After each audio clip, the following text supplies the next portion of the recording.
you know, things the FBI should be doing, not putting people before a grand jury.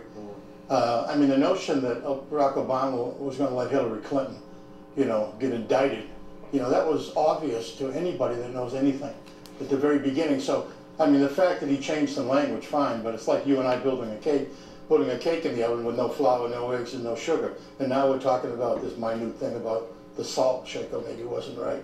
I mean, it's just, you know what I mean? Okay. It's just with a whole abundance of things that this guy did.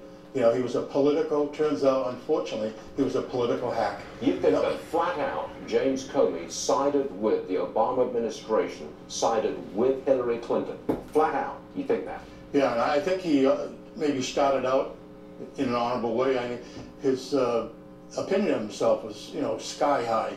You know, just unbelievable guy with really? Just the arrogance about him, yeah. And that got him in trouble because I think he thought he was Superman, you know, and he found out that he wasn't. And of course, the dogs are always going to bite your heels when you're dealing with the Clintons.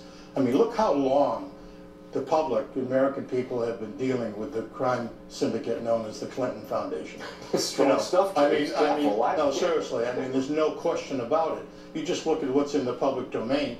I mean, the Clintons have been, I mean, taking advantage of their stations in life for so long.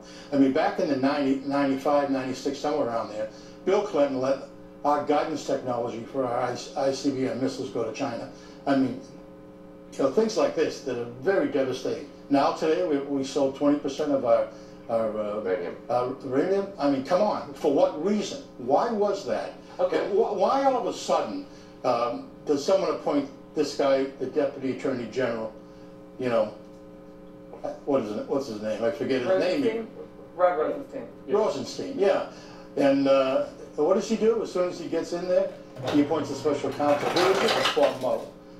Roll the tape backwards, okay? Bob Mueller is the FBI director, right? Rosenstein is the U.S. Attorney in Baltimore, prosecuting people involved in this case, right? You think it's all woven together, almost a semi-conspiracy to support... You know, I laid at night and I thought, you know, first off, why would they appoint Rosenstein? Someone who was basically put in there by the Democrats, Barbara Murkowski.